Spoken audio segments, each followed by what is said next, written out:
welcome to CivilNet. Today my guests at the studio are Kitty Dukakis and Michael Dukakis, political activist and author, and the longest-running mayor of the state of Massachusetts, the governor of the state of Massachusetts, and the 1988 presidential candidate. Thank you for being here today. I know you're here by the invitation of the American University. You've been here for over a week. About a week, and you've met the students, you've talked to people, you've given lectures, you've had conversation. And this is a question I don't get to ask very often from political heavyweights, is what does the political situation in Armenia, or the general situation, look like from someone with such experience in politics? Because you want to say that first? Shall I kick this off? Yes.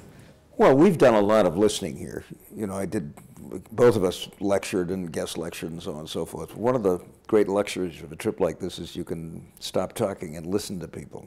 And we've had an opportunity to listen. I'm not sure in a week's time, we can pass as experts on Armenian politics. What was interesting was having an opportunity to meet with a lot of people who have lots of ideas about American policy in the Middle East. And we're not happy about that, frankly, not happy about American policy in the Middle East. At the same time, meet with a wonderful group of Syrian Armenian students who have been forced to leave Aleppo and come here, which was an interesting experience for us. And I'm not sure we can tell you at this point exactly what we've learned, but believe me, we're going back to Boston knowing more, and I think understanding more about Armenia and people's feelings generally in this part of the world, especially given this refugee catastrophe, which was completely avoidable. And in my opinion, had a lot to do with American policy, frankly. Now, Kitty's also had a chance to meet and talk with people in the mental health field, and she's got some impressions, I think, about that. There's several things I want to do when I go back home, and that is to, you better remind me if I'm not, my memory things, when you get as old as we are, you sometimes forget, but one of the things I want to do is to help Armenia get going with a program for autism. Michael has been on a board in Massachusetts for one of the best in the world, best programs. And you do not have such a program here, and you need one desperately, I've heard over and over again. But you have people willing to do what needs to be done, and we want to introduce them to folks who have worked with these children and have had huge success. Yeah, this is a problem that every society has these days. You know, we have kids who suffer from autism. Yes, and so Kitty wants to be... Especially autism being a subdivision of mental health that is relatively less studied, and discoveries about autism. And people really don't know how to, especially communities like in Armenia, it's generally valued under... Also, electroconvulsive therapy saved Kitty's life. I mean, she went through this long period of recurring cycles of depression, and nothing seemed to work until what we now call ECT worked. Now, in the old days, shock was kind of something to be afraid of. These days, it's the most effective treatment for severe depression there is, but there's virtually none of that in Armenia as well. And so I think Kitty wants to be very helpful on that score. And I'm going to be working in the next couple of weeks with the VA, the Veterans Administration. We have one suicide a day in the United States of returning GIs who have lost hope. They've just, it's gone. And when that happens, they only see the alternative with suicide. And this is a situation we're facing relatively now with the April war being just...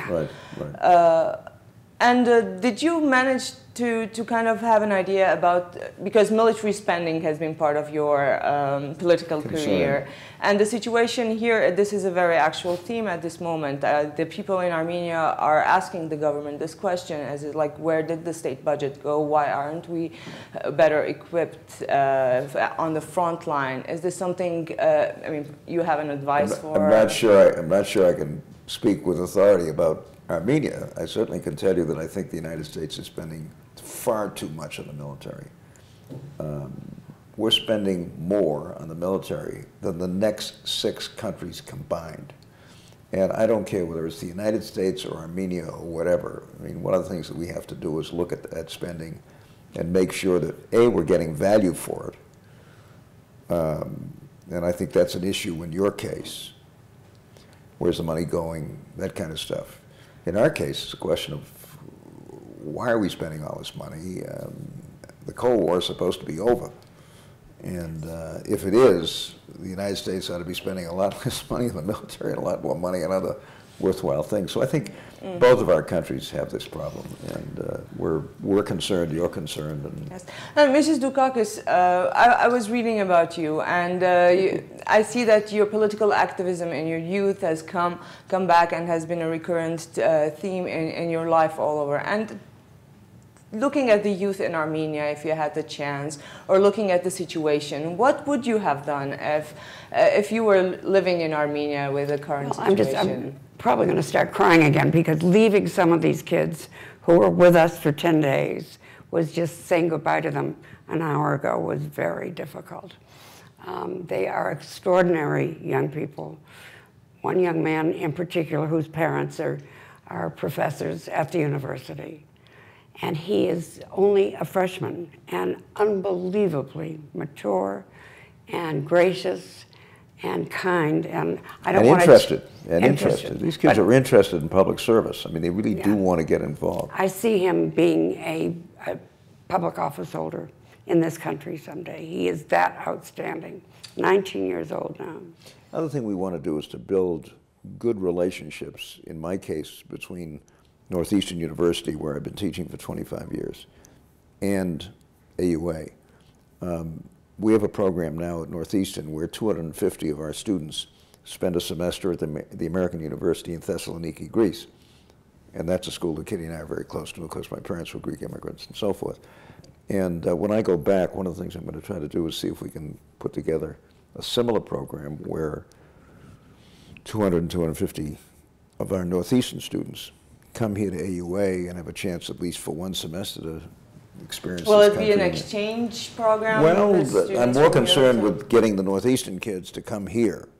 I mean, and then there's you need your students here, not that they shouldn't occasionally have an opportunity to come to the States, but it's, you know, our experience here tells me that a semester here with a bunch of good American students would be a great thing for them to do.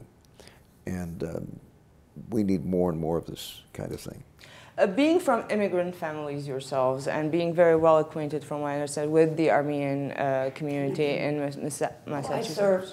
I'm just about to end my service on the Holocaust Memorial Council. And I've been on it since the Holocaust Museum was built. It's been long time. 22 years, I think, right now. And I'm going to my end of my meetings. My granddaughter, who is an employee of ABC, after she finished college, she's a producer. Producer of ABC. And she's going to stay with me when I'm in Washington, which is terrific. And but Kitty was the person, when the Holocaust Commission was first created, who insisted that the Armenian Genocide be part of that museum. And it was not easy, because there were a lot of folks. Very difficult. There were a lot of folks in the Jewish community who said, look, the Holocaust is the Holocaust, and Kitty said, no, I mean, the Armenian Genocide has got to be a part of this. So she's been very instrumental in that. And the Greek and Armenian communities, especially in the Boston area, are very close.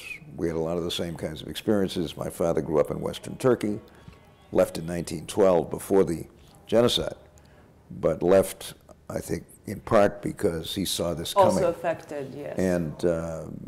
And so we've shared the same kind of experience, and both communities have done extremely well in the United States. It's kind of interesting, you know. I mean, the kids go to college, they have done well. So we're very close to the community, and which brings me to my next question, and probably last, as the official U.S. state genocide recognition. This year, yet again, a lot of disappointment was voiced, a lot of hope was voiced as well that the U.S. president would, in your opinions, and personally, if you had become president, do you think that was something really feasible? Sure, and I would have done it. I mean, I think it's the right thing to do. I think it's an important thing to do, not just to please the Armenian community, but because reminding people of what genocide is all about, and of the fact that the Armenian genocide preceded the Holocaust, and as we all know, apparently had something to do with Hitler not being troubled about the fact that, you know, who remembers the Armenians and so on and so forth. Kitty was deeply involved in the Thai-Cambodian border, bringing out orphan kids who had lost their parents in that genocide. And I just think it's one of those things where you do it. I mean, okay, so there are folks in Turkey going to be upset, but one of the things the United States ought to be doing is being clear about this and making sure that it doesn't happen again and again and again. And I just think, I mean, I like President Obama. I think he's done a very good job under difficult circumstances, but getting up to the goal line and then stopping short of using the word seems to me to be a lost opportunity here. I mean, I think, you know, if you think it's the right thing to do, you do it. And what's stopping so many presidents for so long? I don't understand the thinking. Kitty doesn't understand. Look, Turkey's an important country, but it's not so important that we can't be occasionally critical of it, and they should be critical of us. You know, friends do that. You're not a friend if you don't say to another country or another person for that matter, hey, what you're doing was wrong.